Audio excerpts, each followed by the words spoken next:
No, demonic obsession. Apil sa demonic obsession kaning suicidal thought. Kanang mga tao nga gusto niyang pasakitan kanunay iyang kaugalingon or gusto siyang maghikog. Blasphemous thought. Kanang mga tao nga nagampo, inigatubang niya sa altar, ang iyang ma-imagine is katong mga hubo-hubo, mga lustful thought. O blasphemous thought, kanang may musod sa imong hunahuna, ampo-ampo po ka, mura po kag pinangga sa Ginoo, why Ginoo? Di ka angayan. Ayaw simba kay musabot ng imong sungay sa simbahan. Example na siya, blasphemous thought. Doon ay gitawag na to the extraordinary attack of the devil. Kini, trilling-trilling ni. Kay mauni kanunay na mong ma-encounter sa Office of Exorcism dito sa Valencia. Mo sa una, sa wala pa kumusod ani nga ministry, mutuog ko nga naiyawa.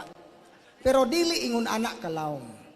Sa una, tigsimba ko, tigwear ko crucifix, tigsuon mga devotion, pero anak rataman, murag abstract ra ba? Pero pagsod na ko ani nga ministry, diha ko naka-realize nga perting dakuad kayong vacuum sa akong kinabuhi, kay daghan pang mga kamatuuran nga angay day natong mahibaw-an. Mo nga daghang mga pangutana sa atong kinabuhi nga atong gipasangil sa Ginoo, pero wa man ta maka-realize nga nasudlan na dahil sa atong kaaway. Ingani, doon ay kitawag na to demonic infestation. Ang demonic infestation, for example, kung kini nga area infested, mo kalit raglihok ning mga butang ani nga way tao, musiga ragkalit ng suga nga way tao, ang printer niyo mo print ra nga way tao, infestation na siya. Sa Tagalog ana, pamumugad ng mga masasamang espiritu. Kay daghan ning mga kaso nga naposes pa gani ang uban, nasaniban na gyud og yawa, kay na sila'y amigo nga engkanto. Kay kita god nagtuo ta nga naay engkantong puti, napoy engkantong itom. Mao na nga okay ra ning namuyo ani nga mong bahay kay puti man, diwindi ko na nga puti. But in reality, walay engkantong itom o engkantong puti. Kay sumala sa teaching sa simbahan, unsay giingon ni Saint Athanasius, demons occupying springs or rivers or trees or stone cheated men by deceptive appearance. So ang mga demonyo di ay naa nag-okupar diha sa mga busay, mga suba, mga kahoy, pangpang, dato pa kaning mga nature spirit or elementals, they are demons. Cheated men, naglimbong sa tao, pinaagi silang malimbungong hitsura. Mabita na usa ka tawo nga open ang third eye, naadyo kay direct communication sa evil spirit. Mga usa sa mga pinakadaghang cases na mo is kinig yung third eye. Open ang third eye. Kay once na open imong third eye, okay raw bintaha ra ng igo lang ka makakita panagsa. Ang nakapiligro gud ana kanang open kanimo kanay imong third eye 24/7 plus ma-communicate na nimo ang spirit nga imong nakita.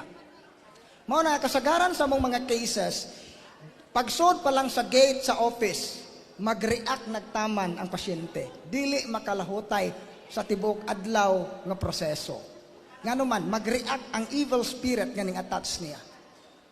No, mao nay kana daeng mga engkanto, piligro na siya kung makigpakta nila, makigamigo ta nila.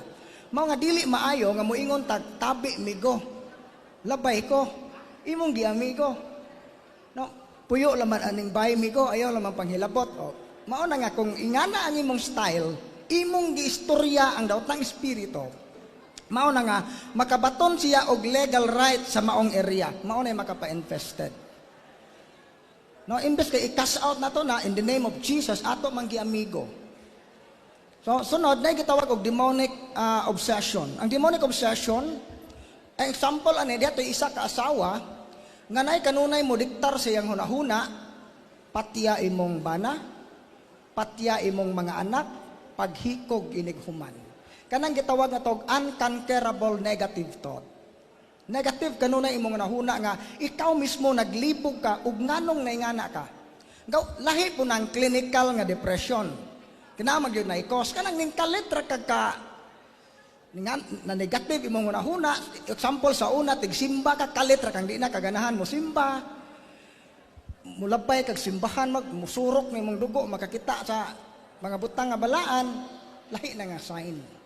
No, demonic obsession. Apil sa demonic obsession kaning suicidal thought. Kanang mga tao nga gusto niyang pasakitan kanunay iyang kaugalingon or gusto siyang maghikog. Blasphemous thought. Kanang mga tao nga nagampo, inigatubang niya sa altar, ang iyang ma-imagine is katong mga hubo-hubo, mga lustful thought, o blasphemous thought, kanang may musod sa imong una, ampo-ampo po ka, mura po kag pinangga sa Ginoo, why Ginoo? Di ka angayan. Ayaw simba kay musapod ng imong sungay sa simbahan. Example na siya, blasphemous thought. Kanang uncontrollable negative emotion. Usa ka ba na dakong pahak kaning ane kay gipuspusan og termos sa iyang asawa. Nganong gipuspusan man ka og termos, Brad? Ambot lagi, Brad, ng akong asawa. Gatanaw ra mig TV. Nangatawa mi, nalingaw mi.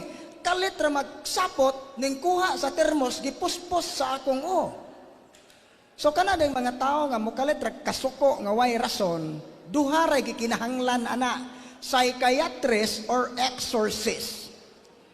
Kay posible na ay sakit sa utok or nayawaan. Ora na. Mo nang i-check ng inyong mga asawa. I-check mga banan do, i-check na. Karon arita. Doon ay kitawag na to demonic oppression. Kanang demonic oppression, ang atake sa yawa nimo is hatagan kaniyag mga sakit nga way findings. Mao ni pinaka-common na mo nga encounter.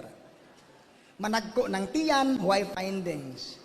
Magsuka og dugo, way findings. Unya ang ato rabang buhaton, mato tag albularyo. Nga moingon ang albularyo, gibarang man ka sa imong silingan. Nga unsa may tabo nimo, kinig yung kasong silingan. Ikaw nga na kay bikil sa imong silingan, bisag wa hinganli sa albularyo, automatic katong imong kontra. Imong igsuon ra man ang gabinuang nimo. Gipamaniho man ka, kini gyud si Manong, masuko man di ay og di pa baylo og kwarta. Nagdumot na ka. Pero dito sa office, once gani nga nay mga tao nga madutlan og barang, buyag, lumay, ang among ipangutana ana di mi mangutana kinsay ga barang. Giunsa kapag barang dili na importante.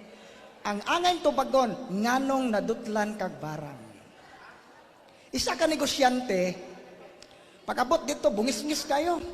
Naglisod ko kung saan pagpahunong kay, ug makahunat og istorya, maglisod ka pagpahunong kay bungis-ngis lagi kayo.